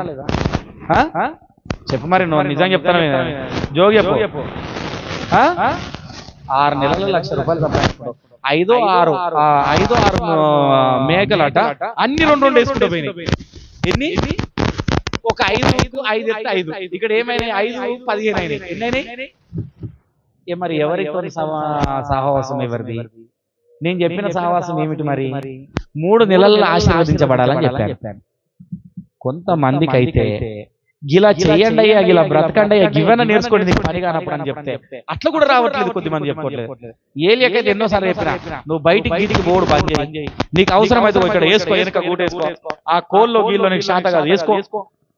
ఆశీర్వాదం దేవుని సేవకుడి నుండి వచ్చే మాట దేవుడు స్థిరపరుస్తాడు. నాటే ఎవరు స్థిరపడతాడు? నాటే జో. గుర్తుపెట్టుకోండి, జీవితంలో నేను పాస్టర్ని గాను, నేను మైక్ పట్టుకొని అనుకున్నాను నా జీవితంలో. గుర్తుపెట్టుకో. ఏం చెప్పినా? ఎందుకు ఆ మాట అనుకున్నాను తెలుసా? నా తండ్రి పాస్టర్ గా ఉన్నప్పుడు నేను చెప్తున్నాను, ఎప్పుడు చెప్పలేదు కానీ, ఒక్క పూట తిండి తినడానికి చాలా కష్టపడేది. నాకు రేపు 10వ తరగతి పరీక్ష. ఎన్నో తరగతి? రేపు 10వ తరగతి పరీక్ష. ఈ రోజు రోడ్డు పనికి పోయినా. నేను ఏం చేసినా? ఈ రోజు నేను పనికి పోకపోతే రేపు తినలేను. అప్పుడు కూలి ఎంత? 50 రూపాయలు. 2023 50 రూపాయలు. 10వ తరగతి చదివే పిల్లగాడు ఎంత? 15 సంవత్సరాలు 16 సంవత్సరాలు ఉంటాడు. అర్థమైందా? మా అమ్మ ఏడిచింది. ఏమి పరిస్థితి? మా అక్క నేను కలిసి ఇద్దరు కూలికి పోయినాం. వాళ్ళు పాస్టర్స్, పనికి రావాలని దేనికైనా సిగ్గుపడేటోళ్ళు. అమ్మ ఉండండి. మరి లేదు, అందరూ బియ్యము, ఈ గుప్పిళ్ళు బియ్యం తీస్తారు కదా, ఆ బియ్యము వండుకొని తినేది మేము. గిన్నె బియ్యం పెడితే దేవుడు ఆశీర్వదించి 4 తినేటోళ్ళం. మళ్ళీ ఎట్లా తినేటోళ్ళం నాకు గిన్నె చాయ్ గిలాస్ ఉంటుంది, ఆ చాయ్ గిలాస్ తోని 2 గిలాసులు పోతే 4 తిన్నాం, కుటుంబం 4. ఈ పరిస్థితులన్నీ చూసి నేను అనుకున్నా, జీవితంలో నేను పాస్టర్లను నేను పోషిస్తా కానీ నేను పాస్టర్ని కాను అనుకున్నాను. ఏమనుకున్నా? సేవ పిలుపు ఉన్నది లేదని కాదు, ఎందుకంటే దీనికి భయపడ్డా. దేనికి? అలాంటి పరిస్థితి నా పిల్లలకు వస్తుందేమో అన్న భయం వేసింది నాకు. కానీ దేవుడు ఏమన్నాడు? ఎక్కడికి తప్పించుకోబోతావు? తొండదా ఎక్కడ దాకపోతావు అంటే ఎనుగుల దాకపోతావు అన్నట్టు తీసుకొచ్చి గుంజుకొచ్చి మళ్ళీ పెట్టింది. హల్లెలూయా. కానీ ఇప్పుడు ఏ బాధ లేదు నాకు. కానీ దేవుని మీద ఆధారపడ్డప్పుడు నేను ఇప్పుడు అనుకున్నా, అసలు నువ్వు పిలిస్తే నాకు ఏ కొదువ ఉండదన్న విషయం ఇప్పుడు తెలిసిందయ్యా. ఇంకో 4 వచ్చినా పెట్టి అంత ఉన్నది నాకు.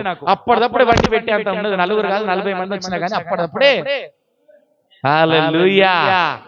దేవునికి మహిమ కలుగును గాక. ఎందుకంటే నేను నా దహన బలి ఏమిటో తెలుసుకున్నా, నా సమాధాన బలి ఏమిటో తెలుసుకున్నా. నేను దేవుణ్ణి తెలుసుకున్నాను. నీవు కూడా దేవుణ్ణి తెలుసుకుంటే, నీ దహన బలి ఏమిటో, నీ సమాధాన బలి ఏమిటో నీవు తెలుసుకుంటే, 3 నెలల్లో నువ్వు ఆశీర్వదించబడకపోతే, నేను 3 నెలల్లో ఆశీర్వదించబడలేదనే నా యుద్ధకు వచ్చి అడుగు. అర్థమైందా? కూర్చోండి. అయ్యో థ్యాంక్ యూ. నాకు ఒక సహోదరి అడిగింది నన్ను, బ్రదర్ మీరు 6 నెలలలో నేను కన్విన్స్ అవుతా అని చెప్పావు, నాకు 5 సంవత్సరాలు అవుతుంది, నేను ఇంకా గర్భం ధరించలేదు. మీరు ప్రార్థన చేసి 6 నెలల సమయం ఇచ్చిండు, నాకు 6 నెలలు అయిపోతున్నాయి, ఈ నెలతో 6 నెలలు అయిపోతున్నాయి అని చెప్పింది. మీరు ఇచ్చిన సమయం అడిగింది, నాకు చాలా సంతోషం అనిపించింది. హల్లెలూయా. నేను అడిగాను కదా, నేనేం చెప్పాను ఎరికనా? దేవునితో అడిగాను, ప్రభువా నేను తప్పు చెప్పానా, నా స్వబుద్ధితో చెప్పానా, నా ఆధారంతో చెప్పానా? అడిగినప్పుడు దేవుడు నాతో ఒక మాట మాట్లాడాడు. అన్న ఏం చెప్పాడు ఎరికనా? నువ్వు ఎక్కడ తిన్నావు భోజనం అని అడిగాను నేను. ఏమన్నాను? నీవు 3 నెలల క్రితం నువ్వు ఎక్కడ తిన్నావు భోజనం అని అడిగాను. నేను అంతకుముందు ఆమెతో చెప్పాను, ఎక్కడ భోజనం చేయొద్దు, నువ్వు ఏడ తినద్దు, నీ ఇంట్లో తినాలి తప్పితే నువ్వు ఈ 6 నెలల దాకా ఎక్కడ భోజనం చేయకని చెప్పాను. కానీ 3 నెలల తర్వాత నువ్వు ఎక్కడ తిన్నావు భోజనం అని అడిగాను. పలాని కాడ తిన్నా. రికార్డ్ అవుతుంది కదా చెప్తున్నా, ఆ విషయం చెప్పు. పలాని కాడ తిన్నాను. నేను చెప్పిన విషయం ఏంటంటే, అయ్యా నాది తప్పైంది. ఏమన్నది? నాది తప్పైందని. ఇప్పుడు నువ్వు ఒప్పుకున్నావు కదా, ఇప్పుడు దేవుడు నీకు మార్గం తెరుస్తాడని చెప్పాను. హల్లెలూయా. ఏం చెప్పాను? ఇప్పుడు దేవుడు నీకు మార్గం చేస్తాడు. దేవుని మాటను ఎకాలించినవు కాబట్టి నీకు ఇంకా కార్యం జరగలేదు. ఇన్నాళ్ళు నీకు దహన బలి ఏమిటో తెలియదు, సమాధాన బలి ఏదో తెలియదు కాబట్టి ఉజ్జీయలాగా ఉన్నావేమో, మరణమైన స్థితిలో ఉన్నావో, ఏమి లేకున్నా కానీ దహన బలి దేవుని మందసం నీ ఇంట్లో ఉన్నా, దేవుడు నీ దగ్గర ఉన్నా కానీ నువ్వు ఆశీర్వదించబడలేకపోతున్నావేమో. అర్థమవుతున్నప్పుడు నేను చెప్పేది ఇప్పుడు అర్థమవుతుంది. అవునా కదా? ఇన్నాళ్ళు యేసుక్రీస్తునే నమ్ముకున్నావు, వేరే వాళ్ళని నమ్ముకోలే. కానీ సరి అయిన దహన బలి లేదు నీ దగ్గర. ఇన్నాళ్ళు ఏం లేదు. ఇది ఎంత మంది ఒప్పుకుంటారో నేను చెప్తున్నాను, మీరందరూ ఆశీర్వదించబడతారు. ఈ దేవుడి యొక్క ఒప్పుకున్న ప్రతి ఒక్కరు ఆశీర్వదించబడతారు. ప్రతి ఒక్కరు ప్రభువా ఈ కాంచెల నీ నిర్ణయం ఇదే కావాలి, నాకేం కావాలా? నా దహన బలి, నా సమాధాన బలుల విషయంలో ఇప్పటి నుండి నేను జాగ్రత్త పడతా. ఏం చేస్తా? ఈ రోజు నుండి మన ప్రార్థన అదే ఉండాలి. ఆ విధముగా నేను కూడా 3 నెలల్లో ఆశీర్వదించబడతా. మొదట నా దగ్గరికి వచ్చినప్పుడు, సులోచనకు వచ్చినప్పుడు నేను అడిగాను, నీకు ఏం కావాలి కార్యములు అంటే, ఆమె అన్ని కార్యములు చూసింది. మనవడు కావాలనుకున్నది, మనమని చూసిండు. వాళ్ళ అల్లుడు బ్రతకాలనుకున్నది, బ్రతికిండు. ఎన్ని నెలలు వచ్చినప్పుడు నాకు వచ్చి కనీసం నెల రోజులు కావచ్చు, 2 నెలలు కావచ్చు, అంతేనా? నెల కూడా రాలా. నెలల్ని కార్యాలన్నీ జరిగిపోయినాయి. అవునా కదా? వాళ్ళ అల్లుడు విషయం చాలా మిరాకిల్ అదైతే. నేను చెప్పాను, అమ్మ ఆయనేమో మరణ స్థితిలో ఉన్నాడంటే మాకు తెలియదయ్యా అన్నది. మళ్ళీ 2 రోజుల తర్వాత అవునయ్యా నిజమే, మాకు 2 రోజుల తర్వాత ఫోన్ వచ్చింది, మరణ స్థితిలో ఉన్నాడు. మళ్ళీ ఆదివారం మరి నీకు కావాలన్నా వద్దా? ఒకటే మాట, నువ్వేది అనుకుంటే అది జరుగుతుంది చెప్పాను. నాకు అల్లుడు కావాలయ్యా అని ఏడిసింది. పో నీ అల్లుడు బ్రతికిన పో, అంతే. అంతకంటే ఏమన్నా మాట అన్నానమ్మా? ప్రార్థన చేసినా దేవుని నోటి నుండి, దేవుని సేవకుని నోటి నుండి వచ్చిన మాట దేవుడు స్థిరపడతాడు. ఎందుకంటే నువ్వు ఎవరితో సహవాసం కలిగి ఉన్నావు అన్నది చాలా ప్రాముఖ్యమైనది. సహవాసాల గురించి ఎవరికి నువ్వు దహన బలి ఇస్తున్నావు అనేది సహవాసం అనేది, నువ్వు సమాధాన బలి ఎవరికి ఇస్తున్నావు అన్నది చాలా ప్రాముఖ్యమైనది. అర్థమవుతుందా? కొంతమంది చెప్తే సరి చేసుకున్న వాళ్ళు ఉన్నారు, కొంతమంది చెప్తే సరి చేసుకోకుండా వదిలి వెళ్ళిన వాళ్ళు ఉన్నారు. గుర్తుపెట్టుకో. నాకు నో ప్రాబ్లం, బట్ నేను ఏది చెప్పినా గానీ బైబిల్ మాత్రమే చెప్తా. వేరే నాకు చెప్పడానికి అవసరం లేదు, నాకు వేరే అవసరమే లేదు. హల్లెలూయా, హల్లెలూయా. అందుకని అంటున్నాడు, తెలివి లేకుండా ఏమని చదివాము ఇప్పుడు? సామెతలు 19:2 తెలివి లేకుండా ఉండుట మంచిది కాదు. ఇప్పుడు ఎంతమందికి తెలివి వస్తుందో, ఈ వాక్యం విన్న తర్వాత ఎంతమందికి తెలివి వస్తుందో చూడాలి. అర్థమైందా? ఇప్పుడు ఎవరికి తెలివి వస్తుంది? దేవుని దగ్గరికి తెలివి వస్తుందా? రాజుకు తెలివి వస్తుందా? స్వప్నకు తెలివి వస్తుందా? లేకపోతే సంధ్యకు తెలివి వస్తుందా? చదువు సంధ్య. సామెతలు 19:2 ఒకడు తెలివి లేకుండా ఉండడం మంచిది కాదు. ఏందంట? తొందరపడి నడుచు, నాకన్ని తెలుసులే అన్నవాడు దారి తప్పి పోతాడా? పోడా. లేదంటే పాటనేమో, నేనేమైనా ప్రభువా నిన్నే స్తుతిస్తాను, నాకేమున్నా ప్రభువా నీకర్పిస్తాను. హల్లెలూయా. ఈ తొందరపాటు వాళ్ళు ఎవరంటే, కొరింథీయులకు రాసిన పత్రిక, మొదటి కొరింథీయులకు రాసిన పత్రిక 6వ అధ్యాయం 18 నుండి 20 చదువుకున్నాం ఒకసారి. ఈ తొందరపాటు ఎవరికి తెలియలేని వాళ్ళకు ఎవరికి అంటే చూద్దాం. ఒకసారి చూద్దామా? తీయాలి. కొరింథీయులకు రాసిన పత్రిక మైక్లో చదువుతుంది, నువ్వు త్వరగా తీస్తే. మొదటి కొరింథీయులకు రాసిన పత్రిక 6వ అధ్యాయము 18-19. అన్న కిరణ్ అన్న వదిలే, మీ కుర్రను వదిలేసి చదువు. జారత్వమునకు దూరముగా పారిపోవుడి. దేనికి దూరంగా పారిపోవాలటయ్యా? జారత్వమునకు. ఎక్కడికట? తెలివి ఉన్నవాడు ఏం చెప్తాడు? ఉమక్క ఏం చెప్తారక్క? జారత్వమునకు దూరముగా. నీకే ఈ మాట చెప్పేది, నీకే. ఎవరికి? చాలా మంచిది. గుర్తుపెట్టు, నువ్వు బాధపడదు. ఎంత మంచిది ఏ మాట దేవుడి సేవకు చెప్పినా ఇది నాకే. నువ్వు అనుకొని ఎంతగా సరి చేసుకుంటే అంతగా దీవించబడతావు, ఇంకా దీవించబడతావు. నువ్వు గుర్తుపెట్టుకో, తొందర పడితే దీవించబడవు. ఏం చెప్తే అందుకనే మళ్ళీ చెప్తున్నా నీకు. చదువు. మనుషుడు చేయు ప్రతి పాపమును దేహమునకు వెలుపల ఉన్నది గాని జారత్వము చేయువాడు తన సొంత శరీరమునకు హానికరముగా పాపము చేయుచున్నాడు. ఏందంట? నీవు మాట్లాడేది బయట ఉన్నది. ఎక్కడ ఉన్నది? బయట ఉన్నది. కానీ ఆ మాట వల్ల నీ శరీరం ఖరాబ్ అవుతుంది. ఏమవుతుంది? అర్థమైందా? రాజు అన్నకు అర్థమైంది, తలుపుతున్నాడు. మీకు అర్థం కాలే. అర్థమైందా? స్వరూపక్క వినండి. నీవు ఏదైనా ఎవరినన్నా మాట్లాడినావు అనుకో, ఏదన్నా అన్నావు అనుకో, అది ఎక్కడ ఉన్నది? నీ మాట వెలుపల బయట ఉన్నది. ఇప్పుడు ఎగ్జాంపుల్ అంటే ఏమనుకో, నీ బిడ్డను కానీ నీ కొడుకును కానీ నువ్వు తిట్టినవనుకో, అది ఎక్కడ ఉన్నది మాట? బయట ఉన్నది. కానీ ఆ పలికిన మాట వారిలో స్థిరపడ్డది అనుకో, అది ఎక్కడ దాకుతుంది? శరీరానికి దాకుతుంది.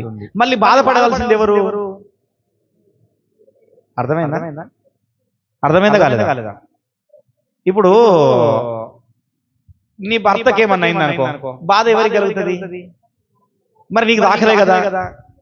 నీ శరీరం వెలుపల దాకింది బాధ, కానీ నీ శరీరం బాధపడుతుంది. అర్థమైందా? నీ కుటుంబ పరిస్థితి మంచిగా లేదు, కానీ నువ్వు బాధపడుతున్నావు. అర్థమైందా?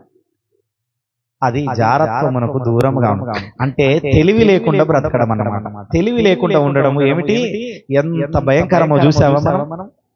ఇది ఎవరైనా ఎంత భయంకరమో చదవాలి, ఇంకా చదవాలి, ముగిస్తా. మీ దేహము దేవుని వలన మీకు అనుగ్రహింపబడి మీలో ఉన్న పరిశుద్ధాత్మకు ఆలయమై ఉన్నదని మీరు ఎరగరా? మీరు మీ సొత్తు కారు. ఎవరట? నీవు దేవుని నమ్ముకున్నావంటే నీవు కాదు, నీ సొత్తు కాదు. ఎవరు? నువ్వా? రాజువా? నువ్వా? నీలో ఉన్నది ఎవరు? పరిశుద్ధాత్మ దేవుడు. ఎవరున్నారు? పరిశుద్ధాత్మ దేవుడు నీలో ఉన్నాడు. ఎవరిలో ఉన్నాడు అనుకోండి. నీ పక్క పంటి వాళ్ళని చూసి చెప్పండి, పరిశుద్ధాత్ముడు నీలో ఉన్నాడు అనాలా?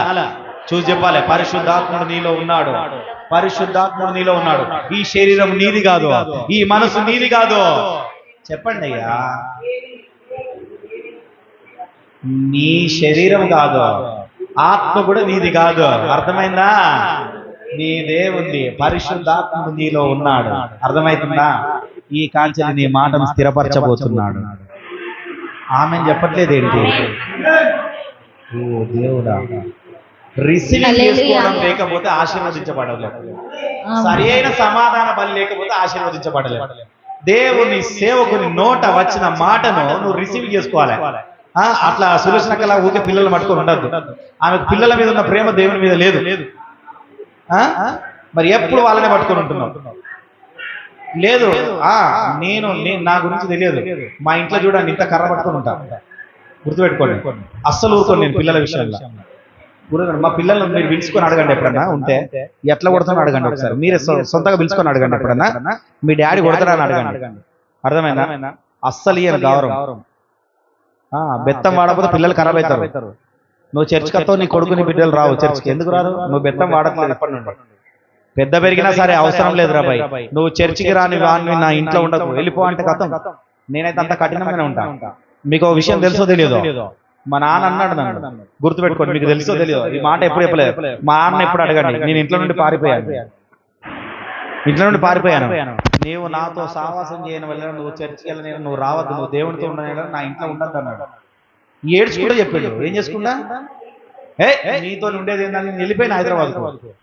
నీతో ఉండేదాన్ని వెళ్ళిపోయినా, మళ్ళీ 3 రోజుల తర్వాత తిరిగి వచ్చిన. మళ్ళీ ఎన్ని రోజుల తర్వాత తిరిగి వచ్చిన? 30 రోజులు వెళ్ళని, 40 రోజులు వెళ్ళి మళ్ళీ తిరిగి వచ్చిన. ఎప్పుడు నువ్వు చెప్పినట్టు ఇంకా మళ్ళీ వచ్చి ఏం చేసిన? మీకు తెలియదు. అందుకని నేను ఎక్కువ ప్రేమిస్తాను, మా తల్లిదండ్రులను బాగా ప్రేమిస్తాను.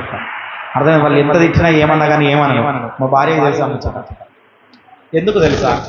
ఎట్లా పెంచాలో అట్లా పెంచలేదు దేవుని అందుకు. గుర్తుపెట్టుకో, ఈ రోజు మైక్ పట్టుకోవడానికి కారణం ఏంటంటే నా తల్లిదండ్రుల పెంపకం. ఈ రోజు నేను ఇక్కడ నిలబడడానికి కారణం ఏంటంటే వారి పెంపకము. నీవు కూడా నువ్వు ఎట్లా పెంచాలో తెలుసుకో.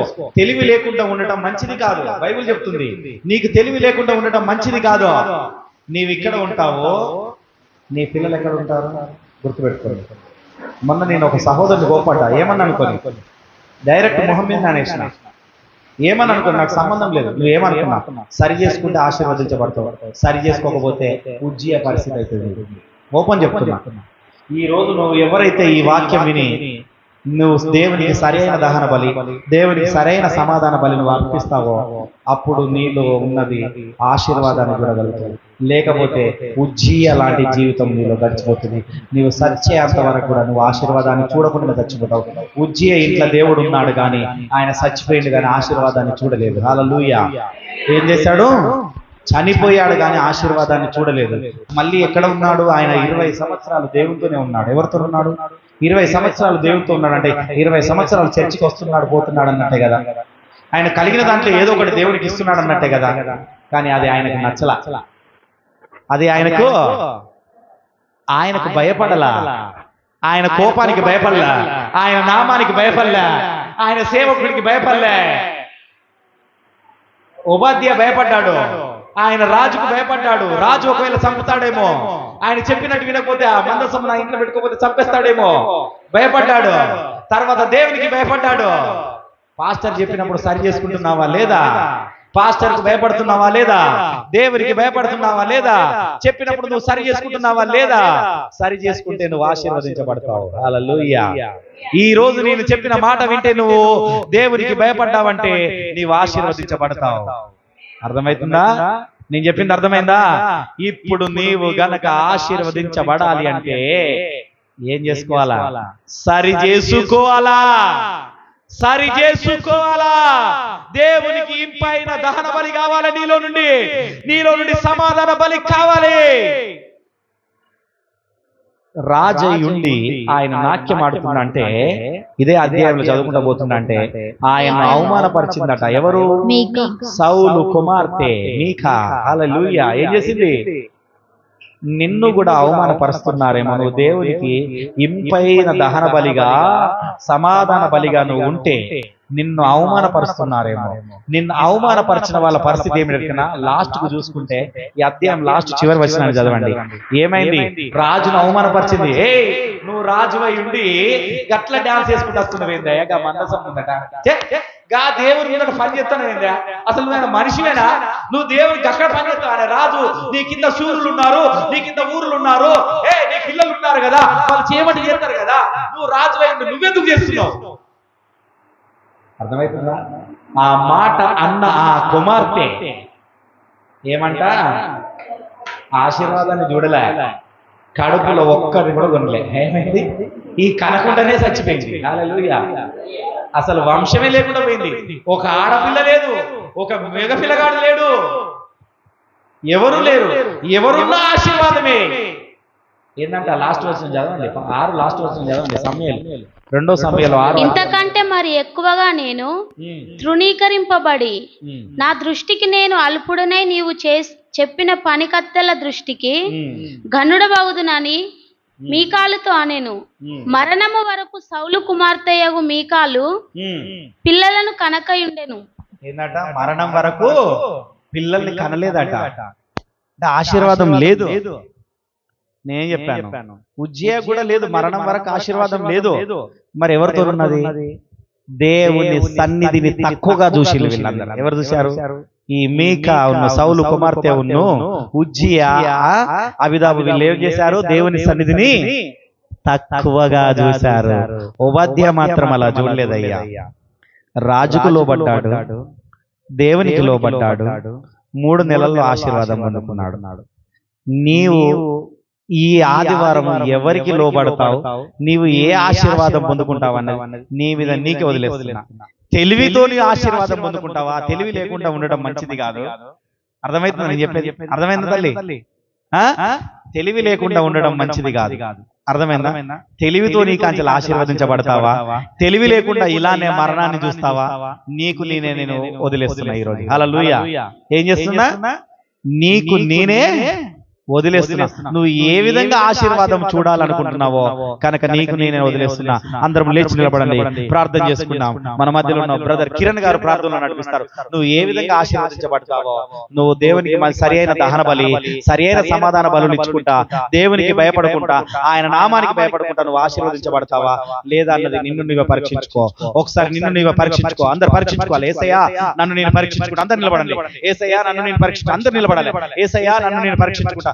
ఇన్నాళ్ళు ప్రభువా నేను సరైన